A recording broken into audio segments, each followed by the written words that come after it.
Welcome to the NJ Criminal Podcast, and part 2 in this series. Well, that leads us to the tan Mustang, and there was at least a witness or witnesses who indicated they saw a tan Mustang parked. I think it was behind Susan's blue convertibles. That's exactly right. So three boys from Folsom, Pennsylvania, outside of Philadelphia, driving north home from Wildwood, very drunk. Yes. Decided to pull over the road at about 4:30. They go to sleep, and they wake up, and they see the convertible, Susan's car there. There we go. There's the dog. So they drive north. They see, I'm not sorry, they don't drive north. They're parked, and they go to sleep or pass out, however you want to characterize it. And they wake up, and they say, 7:30 or however long they slept, a couple hours, and they see the car there. And they're out of gas. The car was about 50 yards in front of them, this being Susan's convertible. They go past the car in search of a ride to get gas for their own car, go to Weiss's SO station near the mall, off, I guess it's exit 36, come back and fill their car up and leave. They left one guy alone at the car, at their own car, and they said, and they all passed lie detector tests, that none of them heard anything during the time when they were parked there. And the girl's car just appeared, which has always been probably the single most fascinating and mysterious aspect of this case to me, as to how three boys could sleep through being brutally murdered, 50 yards or so from them, not hear any screaming, not hear a thing. That's what originally, just to me, is one of the most amazing aspects. The second thing regarding that particular set of circumstances, which has always fascinated me, is how a person, whoever this murderer or murderers was, sees this tan Mustang over these two girls, murders them, gets in their own car, leaves. Why would you this sort of crime when you know you had witnesses nearby who could do this in any second? Yeah, it doesn't. That to me is always just. Yeah, that doesn't make sense. That the murderer would have directed either Susan or Elizabeth to pull over that spot. Right. Now, were those individuals ever publicly identified? They were not. I learned their identities a couple of years ago. Maybe it was right before the publication of the Garden State Parkway Murders. I learned of their identities through an anonymous source. I then contacted them. All three of them, interestingly enough, still reside in Folsom area, which is a very small town. Mm-hmm. And I learned their names, and one of the gentlemen I left a couple messages for. He never returned my call, which is interesting, is that I think I had called on one of my second calls or whatnot. I called this same person up after having left a message saying, I'm writing a book. I'd like to talk to you, blah, blah, blah, blah. And a woman answers the phone and says, "Oh yeah, hey, what did they do down there anyway?" This is Christian Barth. I'm the writer. She goes, "Oh, I'll have to give you a call back." So she had just immediately sort of referencing me, ironically, when speaking with me at the same time. Not realizing who you were, right? Exactly. So I don't know why this person never returned my call. I just wanted to get some, maybe, his take, his perspective on what happened, as opposed to what I'd read in the paper. But he never did return my call. And, am I suspicious of that? I'm not overly. I think people just, are worried they're going to be associated with a brutal murder. If maybe that's why. I really, frankly, don't know why he didn't, or neither.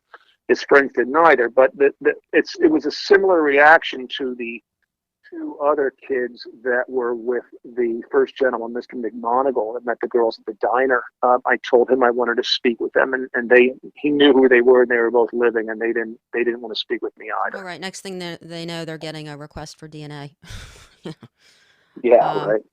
So there were a number of suspects, and this was obviously a huge investigation, boots on the ground, but it was, real detective work. This was, before DNA, before cell phones were used to track people, before, video surveillance. And so it does appear that there were a number of different angles that the state police worked, which led them to, you describe in great detail, Mark Thomas, Gerald, Right. is it Stano or Stano? It's Stano. Stano, Yeah. Ronnie Walden, and then obviously Ted Bundy. So,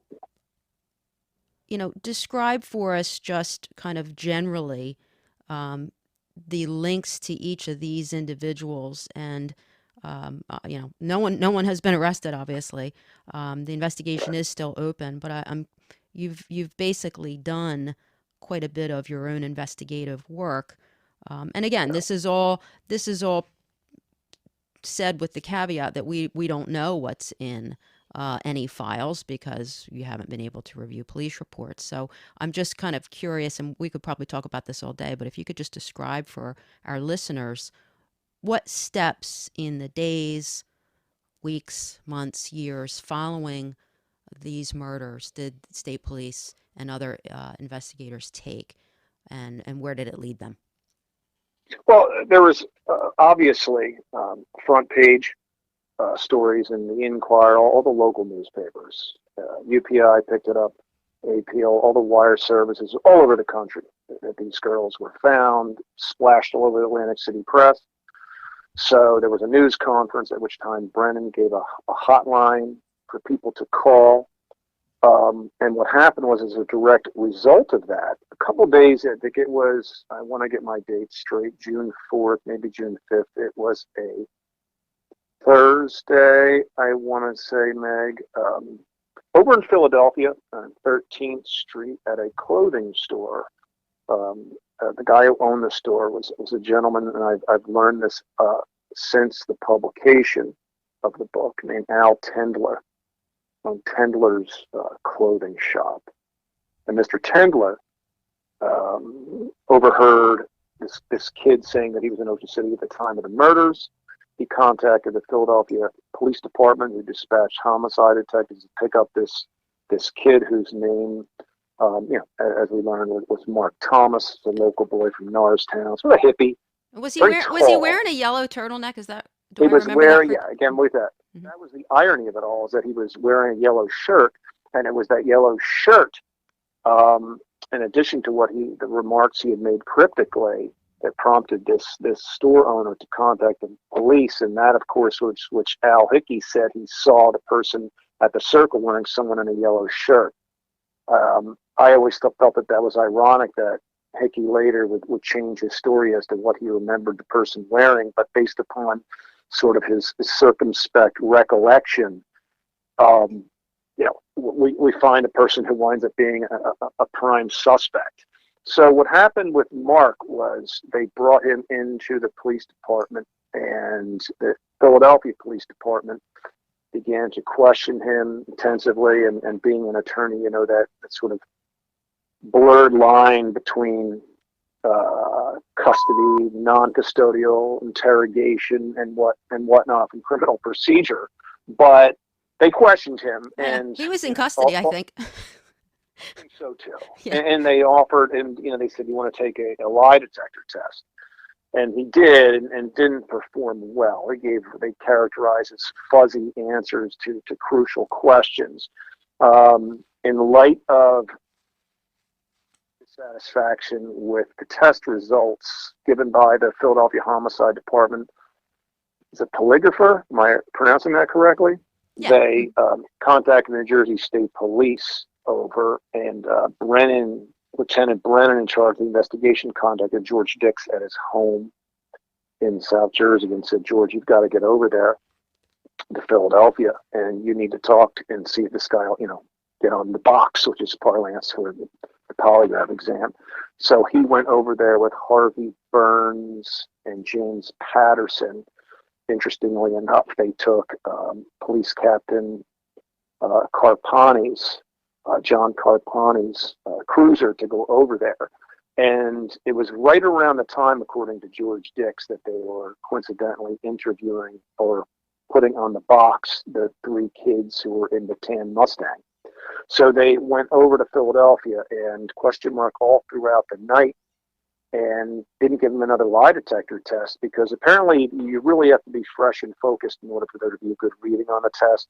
And they felt that he had been in custody or not in custody for so long that they weren't going to accomplish that. So there was a hold, an 18-hour or 24-hour hold, whatever it was, law in Pennsylvania, that if you didn't charge a suspect within a certain amount of time, you had to leave and let him go. So they wound up letting them go. And George Dix and James Patterson, both of whom passed, both said that they had real heated discussions with one another as to what to do with Mark after he, was left, or after he was freed, so to speak, from the homicide department. And it was just so strangely ironic that Mark agreed to accompany them to New Jersey for more questioning. He just said he needed to sleep. So they drove him over the bridge, and right before they get over the bridge, they find out, this being the 3 detectives and Mark Thomas, that they don't have the money to go over the toll.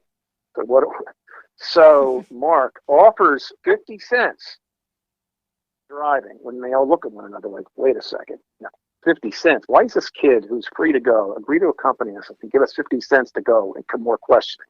Makes no sense whatsoever. So they go over to the Berlin barracks. It's now some sort of police operational facility. It's still there.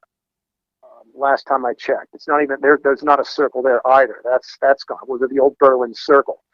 And they interviewed him for a time until before they interviewed him, I'll take it back. They decided he wasn't going to give a good read, so they took him to a hotel in Berlin called the White Way Hotel, allowed him to sleep, and then drove him back to the barracks. And at that point, word had gotten out that they had a suspect, and his parents showed up with attorney Edward Kane, who demanded that they either charge or release Mark, and they did so. So that was what happened with Mark Thomas. He indicated that he was just shooting his mouth off. He didn't know the girls, and they never had anything to tie him to the crime. But he was the first main suspect, again, ironically discovered because of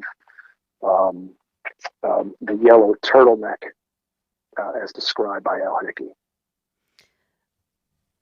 You, as you were conducting your investigation, I thought this was very interesting. You actually received a correspondence, a fax or a phone call from a woman who indicated that, she believed that she knew who murdered the girls, and that she had been trying to, quote unquote, get the New Jersey State Police to listen to her. And that was ultimately Ronnie Walden, because of the watch. So was that, I know that was not something that was really publicly discussed, but talk to me about how you spoke with her and what she told you.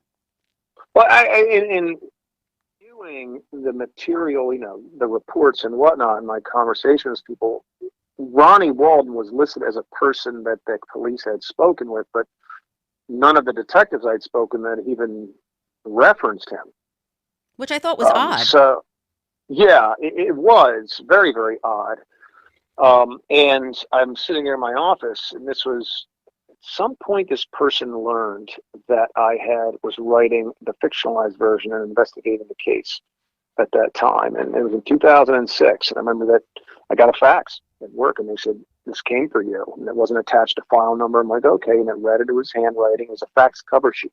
I understand you are researching this case. It's my opinion that the person who killed those girls is Thomas Ronald Walden from Cairo, Georgia. And that's that. You want to call me? So I spoke with her. Extremely credible.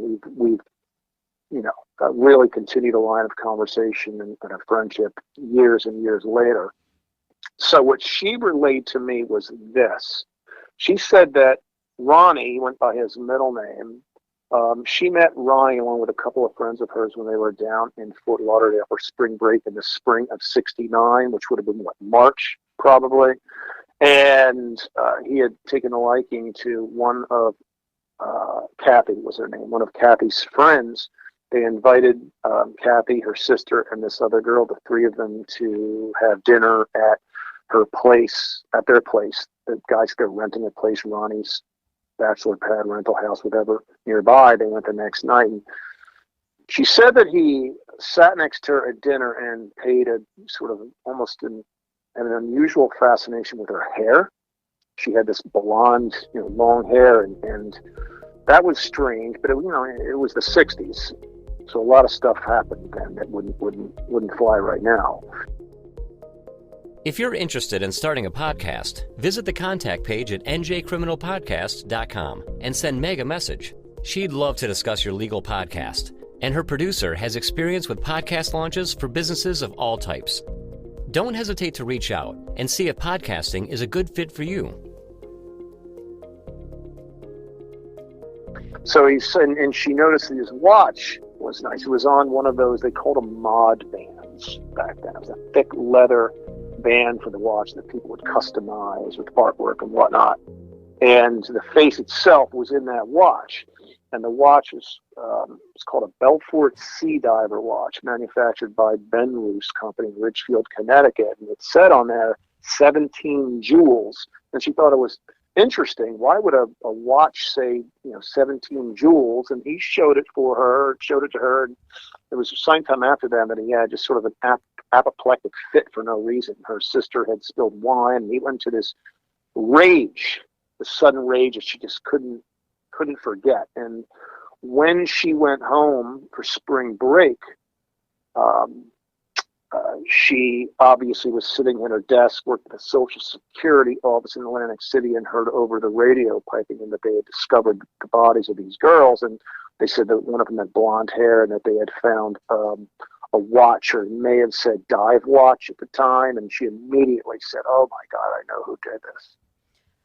And she contacted the police, went there, told them her story, and they kept pressing. And just to be clear, he had come up to the area. She met him in Yes. Fort Lauderdale, but he had decided to come up. Thank you for reminding me that. Yeah. There's another aspect to that to Ronnie. He had, in addition to her seeing at that time, a couple of weeks later, Ronnie shows up to the Social Security office to see Kathy's friend, and the friend was preoccupied, said, "Can you show Ronnie where to park?" He said he was driving north, on the way to New York or something like that. In Atlantic From City. North Jersey, in Atlantic City. And comes up in a yellow, souped-up car, and my friend Kathy goes out to show him where to park, and he's trying to get into a spot, and he flips out again. And he's just going in because he just couldn't get out, and he slams the brakes, and a knife slides out from underneath the passenger seat. She sees that, and he just, it's nothing. This is the second time now she's sort of thinking this guy's not 100% there. So... And then afterwards, of course, was when she had heard on the radio and put two and two together. So she goes to the police and recounts for them her encounters with Ronnie in the two separate instances. And they kept pressing her, "Well, was this guy wearing any jewelry?" And she said no, because by that she had inferred, necklaces, chains. "You sure he wasn't wearing any jewelry?" She said, "No." And they said, "Well, was he wearing a watch?" And she said, "Absolutely." And she said, they showed her a picture of the watch they found at the crime scene and said, "Well, is this the watch?" And she accurately confirmed it, said, "No doubt about it, that's the watch he was wearing," because she saw the jewels, the 17 jewels on the face. So based upon that information, the New Jersey State Police did an NCIC search and learned that Walden was being held in custody in Glenwood Springs, Colorado jail, and they sent Jim Toth and one other investigator. Yeah, it was Bill Hunter and Jim Toth out there to question Ronnie. And this is where the newspapers screwed up. And when my interviews sort of, I fleshed out what really happened, and it was a crucial mistake on the newspaper's part. They had said that, there was obviously the police went out there, and we'll get to the mistake in a second. So the police are going out there, let's say it's a Wednesday afternoon, several hours before their arrival, and Ronnie was apprised that they're going to come. Ronnie tries to hang himself in this jail cell, which, as it turned out to be, the same jail cell that serial killer Ted Bundy escaped from years later before going on to kill the girls down at Florida State. I thought that was such an odd coincidence. Extraordinary coincidence. And I interviewed the jailer who told me this. Very, and he's the one who brought that up, and it was just fascinating to me. But the newspapers would report that he passed a lie detector test after this had all happened. But they said that, I'm going to get my facts straight here. The newspapers had written that he tried to kill himself after the lie detector test. What I learned was he tried to kill himself before the state police got there.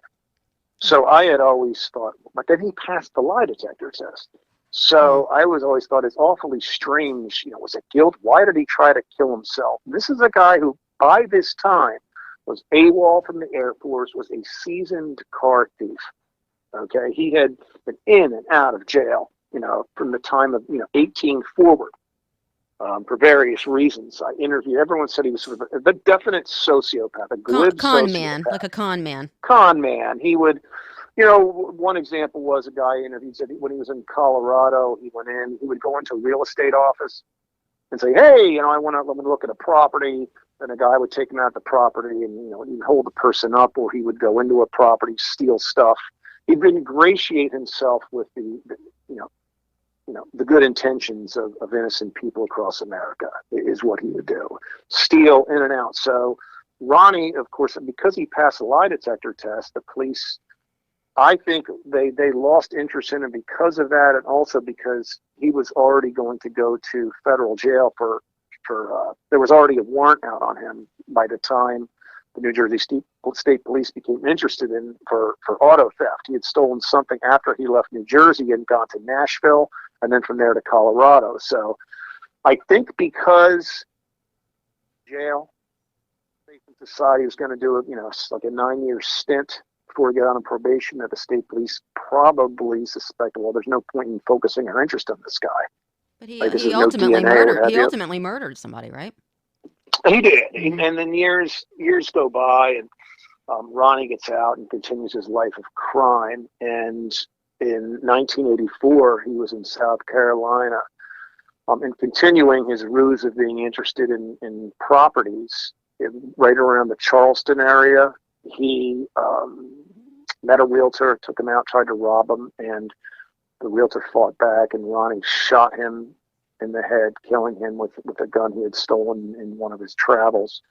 He then went to jail thereafter, and in 1989, again coincidentally, not too far from when Ted Bundy was executed, Ronnie was in jail and smuggled a gun into jail and held a security guard, a guard hostage for 24 hours. And then let him go, and Ronnie wound up killing himself. It's interesting when you were talking earlier about the police, there was such a disparity between what I was learning and what the New Jersey State Police knew about Ronnie, because the person I was speaking before, Kathy, who had given me the information and had met with him in Atlantic City, in Fort Lauderdale, she had faxed to me the notes commensurate with her conversation with the police. They had asked her, well, show us, tell us what his house was like in Fort Lauderdale. And she had a list of things. And she was told at the time that the New Jersey State Police had found a fingerprint of Ronnie's on Susan Davis's car. And the reason she remembered it is, and written it down, is because the state police detective who told her this said that they were 99 and 44 100% sure that it was Ronnie Walden based upon that, but because it was a half a print, they couldn't do anything with it.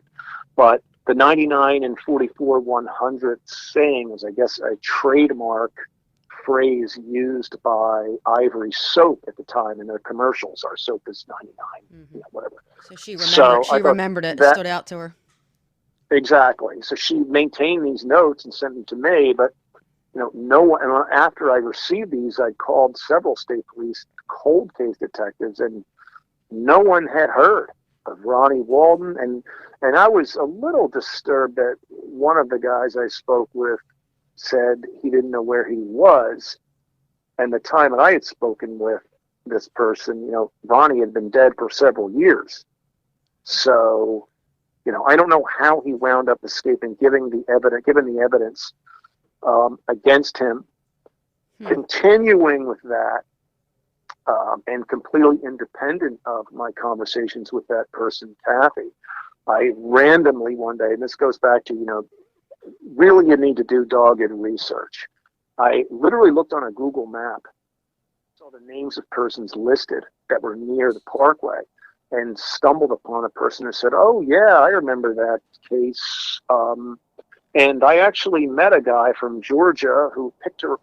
She was picked up on a date by this guy in a motorcycle, drove her around, and they went to a movie, and she said he pulled over to the side of the road near the FAA center down there and just stopped and looked at the woods, and she said, "I'm going to die." She said, "This is the point, I'm going to die." She thought she was going to get murdered. So, and it didn't happen, but that was another instance where Ronnie had, met women down there. And during the time that he was here, he was actually working at a place in Atlantic City called a Man and a Woman Clothing Shop. And another, which lends itself to his possible culpability in this, is the watch that Kathy had said she'd seen him wearing. That, again, was kept quiet.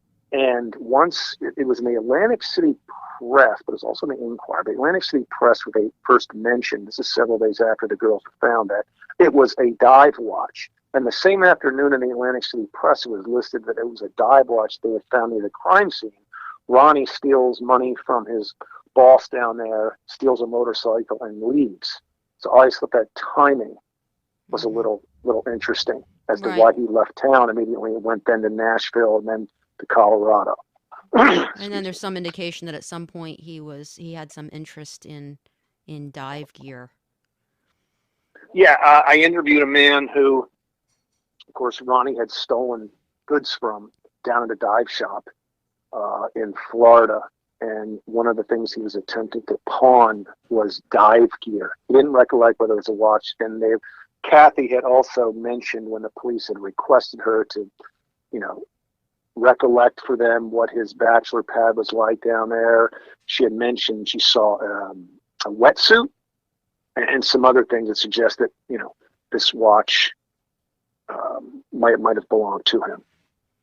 Yeah, I'm curious if your book has spurred either interviews or follow-up interviews of any of these people that you've spoken with. But obviously we won't know that, but I would imagine that it would have. Other than Mark Thomas, Ronnie Walden, you spend a significant amount of time in the book talking about Gerald Stano. Who was he, and why was he brought up as a suspect? And were there any other suspects that were looked at closely that you're aware of, either at the time of the murders or after? Well, Gerald was an interesting guy. So Gerald's name arose in connection with the Parkway murders in 1980. He, at the time, had just been arrested for the murders of some women down in Florida, in Daytona Beach area. There had been a series of unsolved killings with prostitutes, and a couple of college girls had disappeared as well. In the course of one of his attempts to murder a person, a survivor, indicated that, she identified him, and it wasn't very difficult because everyone said he was driving the same red car. And he started spilling the beans. He said, "Oh yeah, I killed these girls." And a detective down there named Paul Crow began interviewing him. This guy's confessing right and left. And this is where it got very interesting. This is one of those situations where I just found out a lot of information that otherwise detectives didn't know about, or the state police detectives in New Jersey, and I found just by research. And one of them was that at the time he started confessing to these murders in Florida, obviously he had divulged his background, and he lived with his parents in the Norristown area, in the same town, Bluebell, as Mark Thomas. And they lived about a mile away. And I would find out years later that they did, in fact, know one another as teens. They were both had juvenile delinquency records. And no one had known of that connection before. I just happened to stumble upon it and discussing it with a Pennsylvania State Police detective. And when I was asking about Mark Thomas, and then he said, "Oh yeah, he was friends with that serial killer." I'm like, "What? Whoa!" And I knew right away what he was talking about. And then I said, he's like, "Oh yeah." And then I went and talked to another one with the Whitpain. Whitpain Township was the local police department that had jurisdiction over Bluebell, and they were well aware of Mark because of his juvenile record as well as Gerald. But what I learned was Gerald and Mark were in fact were acquaintances, and that Roger Stana, who was Gerald's younger brother, also juvenile delinquent, had in fact been with Mark at the Jersey Shore at the time the murders occurred, and that the state police had in fact were interested in Roger, who was only 16 at the time, not necessarily Gerald.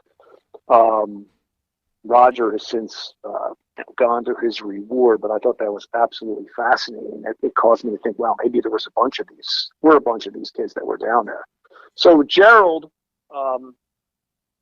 signs a confession to the Garden State Parkway Murders in 1982, and by Paul Crow. And as a result of that, detectives Bob Mulholland and Tom Kinzer of the state police, both of whom are alive still, I believe, fly down to Florida and interview him, and they think there was nothing that suggested that this guy knew anything about the crimes. They were giving him the holdbacks, the stuff that the police didn't divulge, and he was getting it all. They left completely unconvinced. They thought this guy was completely full of it. They think he just did it to garner favor on whatever he was facing. That's exactly right. He was down there, and he had all these things, and they said, well, we want to, Florida, Daytona Beach detectives say, we want to keep you down here. So these guys up in Pennsylvania, New Jersey, don't come down here and get you. And Gerald wasn't the sharpest tool in the box. So he sort of was like, oh, okay. So there was discussion afterwards Gerald wound up going to the gas chamber in Florida. Not the gas chamber, the electric chair. But as far as the defense, the defense team trying to keep him out of there always indicated that his confessions were coerced. But I talked to several detectives down there who said, no. He did it. But they couldn't, no one was able to, Meg, confirm that Gerald was interviewed in 1969 by the New Jersey State Police. The only thing sort of correlated to that was the confirmation from the Whitpain Township, Pennsylvania detective, who told me that it was Gerald they were interested, not Gerald, Gerald's younger brother, Roger they were interested in, but nobody in the state police even confirmed that they had spoken with Roger or Gerald in 1969.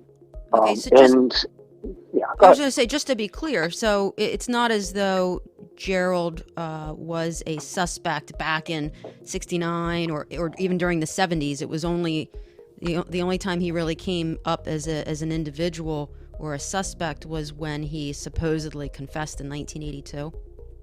Right. Okay. And I gathered from the Florida Department of Law Enforcement officers, Florida Department of Law Enforcement, I forget which agency it was. The sheriff's office, maybe. I got Gerald's records and learned that in 1980, that was when he obviously was first arrested. I think once the detectives down there in Daytona Beach found that he was from there. They began calling the jurisdictions to see if there's any connection to cases nationwide.